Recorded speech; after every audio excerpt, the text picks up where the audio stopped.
Good morning, good morning, good morning. आज फिर आप रेडी हैं मेरे साथ डिस्कशन करने के लिए? तो फिर चलिए चलते हैं आज हम लोग डिस्कशन करने के लिए। और आज का डिस्कशन भी बहुत ही इंटरेस्टिंग होने जा रहा है, क्योंकि आज हम लोग डिस्कशन करने जा रहे हैं एक छोटे से वर्ड, और वो भी मात्र 3 लेटर्स का वर्ड है। और उस 3 लेटर्स का वर्ड देखिए कभी कभी इतना प्रॉब्लमेटिक हो जाता है, इतना प्रॉब्लम्स क्रिएट करता है कि एग्जामिनीज लर्नर्स जो इंग्लिश पर कमांड करने के ख्याल से वो जो स्टडी कर रहे हैं उनके लिए बहुत ज्यादा डिफिकल्ट हो जाती है सिचुएशन। और उस वर्ड की तरफ आज हम लोग चल रहे हैं, और आज का वो वर्ड है ऑल। दिस वर्ड, इसी ऑल से संबंधित यहां आपके 6 एक्सरसाइजेस दिए गए हैं राइट साइड में बोर्ड पर। आप देख रहे हैं 1 2 3 4 5 6। क्या करना है इसमें? Choose the erroneous part in the following sentences. अक्सर कॉम्पिटिटिव एग्जाम्स में ऐसे ही क्वेश्चंस आते हैं ना। सेंटेंस दिया हुआ है, उस सेंटेंस में आने वाले वर्ड्स को कई पार्ट्स में डिवाइड कर दिया जाता है स्लैश मार्क्स का यूज करके, और फिर आपको इंस्ट्रक्शन दिया जाता है कि एरोनियस पार्ट को आप डिटेक्ट करें। If there is no erroneous part in the sentence, then the answer is the last part, that is of no error. तो हम लोग इन सारे सेंटेंसेस की प्रैक्टिस करेंगे जिसमें ऑल का प्रयोग है, लेकिन उनको डिटेक्ट करने के पहले, चूंकि सिर्फ आंसर जान लेना, मैं अगर बता दूं कि इसमें एरोनियस पार्ट ये है, सेकंड में ये है, थर्ड में ये है, तो क्या उससे आपका कॉन्सेप्शन क्लियर हो जाएगा? नहीं ना। तो कॉन्सेप्शन को क्लियर करने के लिए आपको जानना होगा इस ऑल वर्ड के वेरियस यूसेज को। और ऑल वर्ड का वेरियस यूसेज है आपका यहां।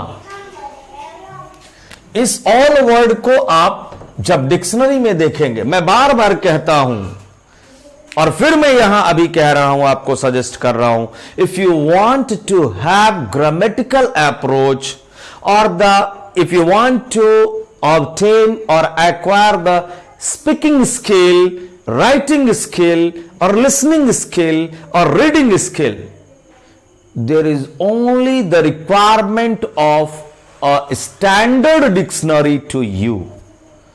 यदि आपके पास सिर्फ मात्र एक स्टैंडर्ड डिक्शनरी है और उस डिक्शनरी की स्टडी करने की अगर आपने आदत डाल ली, अगर आपकी आदत हो गई, तो पक्का मानिए, यह मैं आपको विश्वास दिलाता हूं, मैं आपको एश्योर कर देता हूं कि आपकी listening skill, speaking skill, reading skill and writing skill, all the 4 skills will be very easily obtained और एक्वायर्ड बाय यू।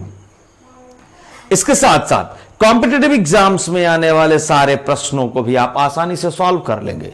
तो फिर चलिए, ऑल ये वर्ड डिक्शनरी में किन किन फॉर्म में आता है हम इसको देखते हैं। जब ऑल वर्ड को आप देखते हैं तो ये मिलता है all as a determiner, number 1। उसके बाद आता है ऑल हमारा प्रोनाउन के रूप में, और फिर आता है ऑल हमारा एडवर्ब के रूप में। जब ऑल डिटरमाइनर के रूप में आता है तो गौर करेंगे, मोस्ट इंपॉर्टेंट थिंग, कि इस ऑल के बाद जब नाउन आएगा तो अनकाउंटेबल आएगा।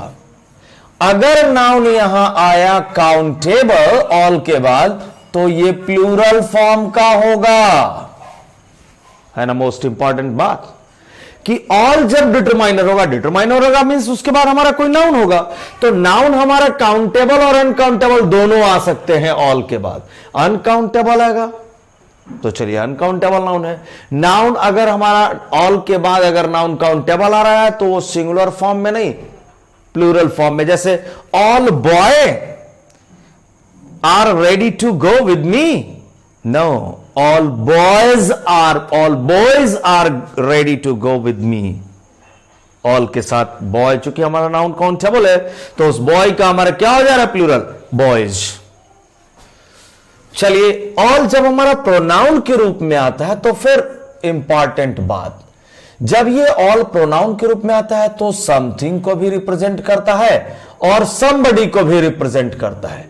जब समथिंग को रिप्रेजेंट करता है तो ये सिंगुलर वे में इस्तेमाल किया जाता है, सिंगुलर वर्ब लेता है, और जब समबडी को रिप्रेजेंट करता है तो प्लूरल की तरह बिहेव करता है ना। फिर इंपॉर्टेंट बात, ऑल हमारा एडवर्ब के रूप में, और इसका मीनिंग हो जाता है कंप्लीटली, कंप्लीटली और टोटली आप कह सकते हैं, टोटली। तो मैं कुछ एग्जाम्पल्स आपको दे दूं और उन एग्जाम्पल्स में आपको क्लियर हो जाएगा कि ऑल कहां हमारा डिटरमाइनर आ रहा है, कहां प्रोनाउन आ रहा है और कहां हमारा एडवर्ब के रूप में आ रहा है। All of us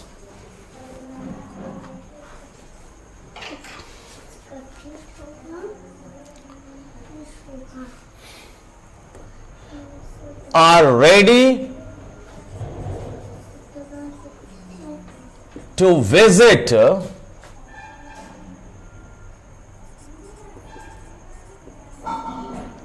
all historical places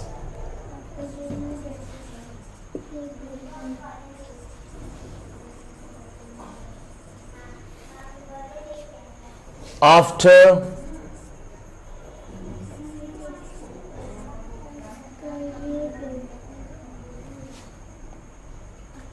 finishing the work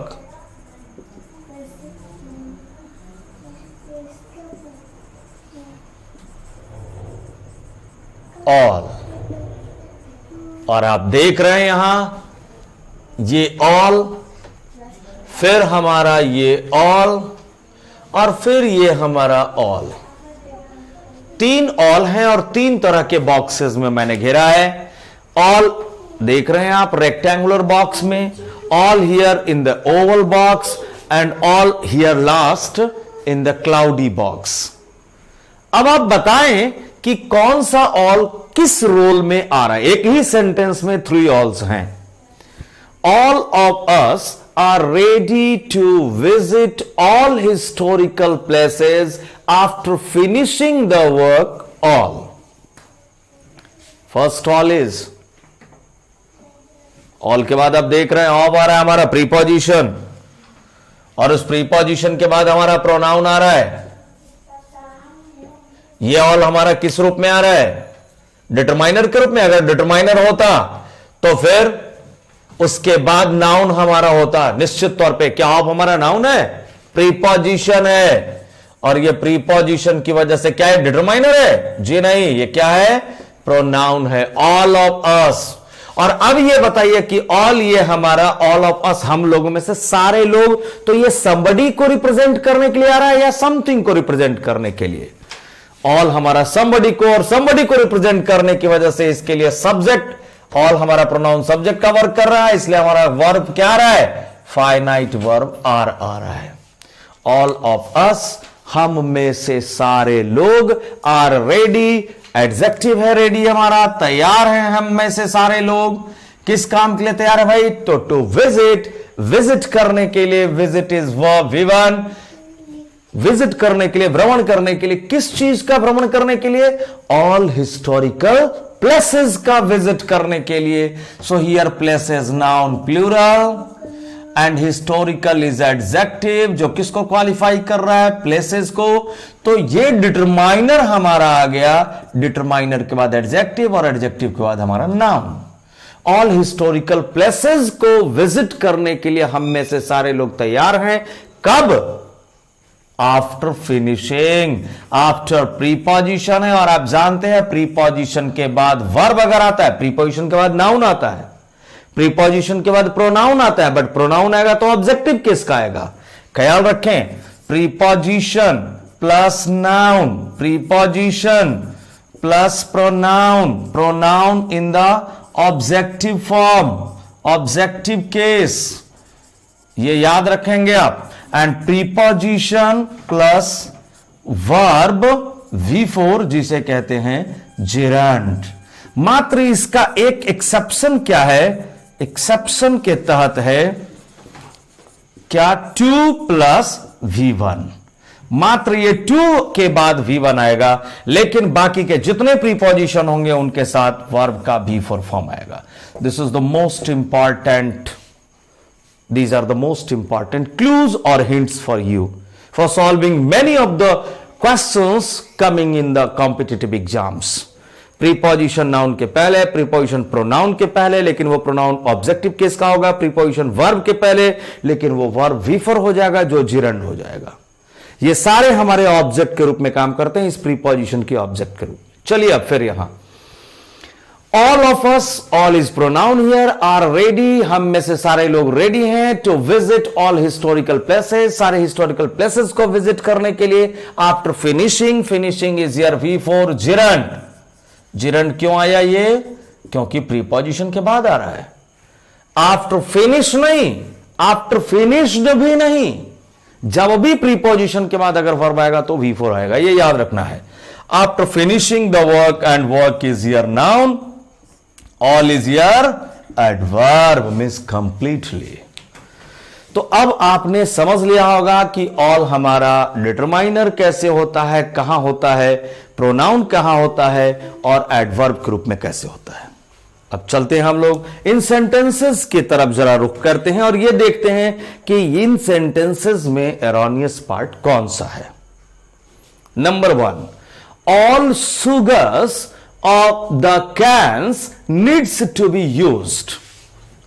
पहले आइडेंटिफाई करना है कि हमारा ऑल है क्या, डिटरमाइनर, प्रोनाउन या एडवर्ब, किस रूप में है। ऑल के बाद आप देख रहे हैं शुगर्स दिया हुआ है, और ये शुगर्स हमारा क्या है? This is noun. तो इसका मतलब है कि ऑल हमारा क्या है? डिटरमाइनर हो गया।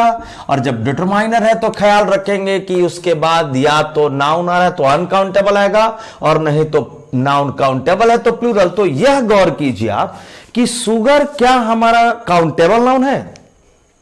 अगर यह हम आइडेंटिफाई कर लें कि ऑल के बाद हमारा शुगर्स, तो शुगर डिक्शनरी को देखना होगा ना।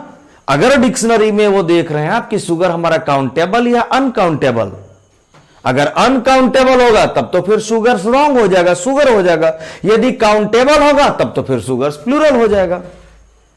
जब आप डिक्शनरी में जनाब देखेंगे तो शुगर वर्ड हमारा काउंटेबल एंड अनकाउंटेबल दोनों मिल जाएंगे। बड़े कॉम्प्लिकेटेड सिचुएशन हो जाता है कि शुगर काउंटेबल नाउन कैसे? शुगर का प्लूरल कहीं शुगर्स होगा, वाटर का कहीं वाटर्स होगा, सैंड का सैंड्स होगा, कोल का कोल्स होगा, गोल्ड का गोल्ड्स होगा क्या? These all are material noun. This all comes under the uncountable noun. जब शुगर हमारा अनकाउंटेबल नाउन के रूप में है तो फिर काउंटेबल कैसे कहता है? तो डिक्शनरी बताता है because there are so many types of sugars. Glucose है, फ्रक्टोज है, so many types of sugars. तो अब ये सेंटेंस में आने पर उस वर्ड पर डिपेंड करता है कि वहां वो काउंटेबिलिटी शो करने के लिए आ रहा है या अनकाउंटेबिलिटी शो करने के लिए आ रहा है। All sugars of the cans, can कहते हैं कंटेनर को, कंटेनर डब्बे को जिसमें किसी चीज को रखते हैं। तो all sugars of the cans, there are 1 2 3 4 so many cans, कई सारे कैंस हैं, कई सारे डब्बे हैं, और उन सारे डब्बे में क्या है? शुगर है। तो कई तरह के शुगर्स हैं, किसी में ग्लूकोज, किसी में फ्रक्टोज। नो, सारे कैंस में एक ही तरह के शुगर के ग्रैन्यूल्स हैं, क्रिस्टल्स हैं। तो ये जो कैंस में रखे हुए जो शुगर है, क्या यहां काउंटेबिलिटी शो कर रहा है या अनकाउंटेबिलिटी? सभी कैन में एक ही तरह के शुगर हैं। So this sugar is here, cans में रखे हुए शुगर अनकाउंटेबल है। जब अनकाउंटेबल है तो हमारा क्या यहां all sugars of the cans, all sugars is wrong here. यहां क्या होना चाहिए? All sugar. चूंकि आप देख रहे हैं यहां नीड्स है, ये needs, this is V5 finite verb. इसका मतलब फाइनाइट वर्ब सिंपल प्रेजेंट में हमारा V5 आ रहा है, इसका मतलब है सब्जेक्ट हमारा सिंगुलर है। तो सब्जेक्ट क्या है हमारा? The cans. नहीं, ये तो आप प्रीपोजिशन का ऑब्जेक्ट है। प्रीपोजिशन अभी मैंने बताया कि प्रीपोजिशन के बाद में हमारा नाउन आता है, और वो किस केस में होता है, वो हमारा ऑब्जेक्ट के रूप में आता है। उस प्रीपोजिशन का प्रोनाउन आता है तो ऑब्जेक्टिव केस है ही ऑलरेडी। जिरंड आया तो वो भी हमारा ऑब्जेक्ट के रूप में ही आ जाता है इस प्रीपोजिशन का। तो यहां ऑफ प्रीपोजिशन का ये ऑब्जेक्ट के रूप में आ रहा है द कैंस। फिर सब्जेक्ट कौन है इस नीड्स का?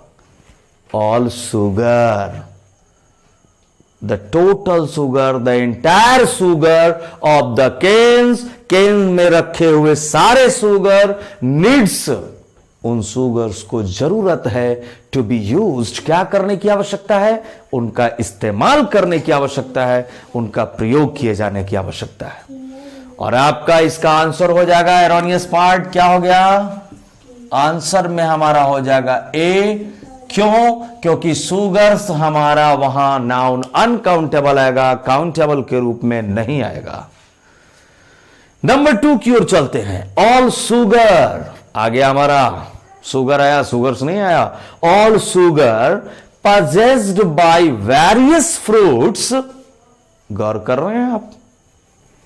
All sugar of the cans नहीं, all sugar, all sugar means total sugar possessed by various fruits, भिन्न भिन्न फ्रूट्स में भिन्न भिन्न टाइप्स के सुगर्स होते हैं।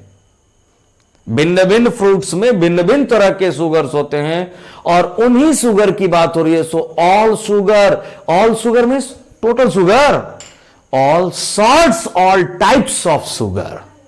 तो जब यहां हमारा काउंटेबिलिटी हो रहा है वेरियस फ्रूट्स के सुगर, तो वेरियस फ्रूट्स में हर तरह के अलग अलग सारे सुगर्स हैं, सभी सुगर्स के अलग अलग टाइप्स हैं। तो यहां हमारा काउंटेबिलिटी शो कर रहा है ये सुगर, और काउंटेबिलिटी शो करने की वजह से यहां सुगर नहीं, यहां सुगर्स आएगा, और ये काउंटेबल नाउन के रूप में आएगा। All sugars possessed by various fruits, भिन्न भिन्न तरह के फलों के द्वारा पजेज किया जाने वाला sugars will be discussed today, आज डिस्कस किया जाएगा कि कौन से फ्रूट में किस प्रकार का सुगर पाया जाता है। यह सेंटेंस हमारा यहां कह रहा है, अर्थात सेकंड सेंटेंस का हमारा एरोनियस पार्ट क्या हो गया? सेकंड सेंटेंस का भी एरोनियस पार्ट ए। यहां हमारा ऑल के साथ सुगर्स नाउन काउंटेबल आएगा। क्यों काउंटेबल आएगा? ये अनकाउंटेबल क्यों नहीं है? क्योंकि वेरियस फ्रूट्स की बात हो रही है। भिन्न भिन्न तरह के शरीफे में पाया जाने वाला सुगर किसी और तरह का, उसका कुछ और नाम है। फिर एप्पल में पाया जाने वाला कुछ और, सभी फलों में पाए जाने वाले सुगर्स अलग अलग हो गए, अलग अलग वेराइटीज के हो गए, अलग अलग टाइप्स के हो गए। नंबर 3 की ओर चलते हैं। 3 और फिर यहां हमारा कंफ्यूजिंग सेंटेंस दिया गया है। Your all strength like politeness, rigorousness and quietness lead you to excellence. फिर यहां बताइए ऑल है किस रूप में हमारा? ये ऑल हमारा किस रूप में है? डिटरमाइनर, प्रोनाउन या एडवर्ब? ऑल के बाद आप देख रहे हैं स्ट्रेंथ हमारा नाउन है, इसलिए ये डिटरमाइनर हो गया। अब ये देखना है कि ये स्ट्रेंथ हमारा नाउन काउंटेबल होगा यहां अनकाउंटेबल होगा। अब स्ट्रेंथ को जब आप डिक्शनरी में देखेंगे तो फिर सुगर की तरह वाली ही सिचुएशन है कि सुगर हमारा काउंटेबल भी है और अनकाउंटेबल भी है। उसी तरह स्ट्रेंथ हमारा काउंटेबल भी है और अनकाउंटेबल है। Countable means strength, countable means strength, countable means your ability, a type of ability. जैसे किसी व्यक्ति के अंदर एक पॉजिटिव सोच रखने की आदत होती है, यद्यपि कि वो फेल हो रहा है, बार बार लोग उसे कह रहे हैं तुमसे ये काम नहीं होगा, लेकिन फिर भी उन लोगों की बात पर वो ध्यान नहीं देता, बस वो अपने काम में, अपने जिद में लगा रहता है, मुझे ये करना है तो करना है। So that is a special type of strength in him. क्या पॉजिटिविटी है? पॉजिटिव यही है पॉजिटिविटी, क्योंकि जिस तरह से चींटियां लगातार काम करती रहती है, जैसे सोलोमन ने कहा है बाइबल के इक्लेसियास्टिस में, क्या कहा सोलोमन ने? इंसान अगर तुम्हें सीखना है तो गो टू द एंट, चींटी के पास जाओ, कंसीडर हर वेज, उसके तौर तरीकों पर विचार करो, एंड बी वाइज, और बुद्धिमान बन जाओ। तुम्हें किसी और से, किसी बुक से नहीं सीखने की आवश्यकता है। There are so many teachers available around you, तुम्हारे चारों तरफ बहुत सारे शिक्षक अवेलेबल हैं, बस सिर्फ तुम्हें उन सारे टीचर्स को माइन्यूटली ऑब्जर्व करने की आवश्यकता है। तो फिर मैं लिए चलता हूं आपको 3, यहां स्ट्रेंथ, कई तरह के स्ट्रेंथ हो जाते हैं, आपकी एबिलिटीज कह सकते हैं। स्ट्रेंथ नाउन मींस एबिलिटी, और स्ट्रेंथ अनकाउंटेबल का मतलब हो गया आपका द एक्टिविटी और the ability of being strong. तो क्या ये हमारा योर ऑल और स्ट्रेंथ्स का जब अपोजिट हो जाता है तो वीकनेसेस हो जाते हैं। स्ट्रेंथ्स मींस मेरिट्स जब काउंटेबल के रूप में आता है, उसका अपोजिट हो जाता है वीकनेसेस मींस डिमेरिट्स, फ्लॉज, कमी। तो यहां हमारा योर ऑल स्ट्रेंथ, ऑल के बाद हमारा नाउन अनकाउंटेबल आएगा, तुम्हारी पूरी स्ट्रेंथ, तुम्हारी पूरी ताकत। लाइक किस किस तरह की ताकत? तुम्हारी मेरिट्स किस किस तरह की, लाइक प्रीपोजिशन ही हमारा शो कर रहा है।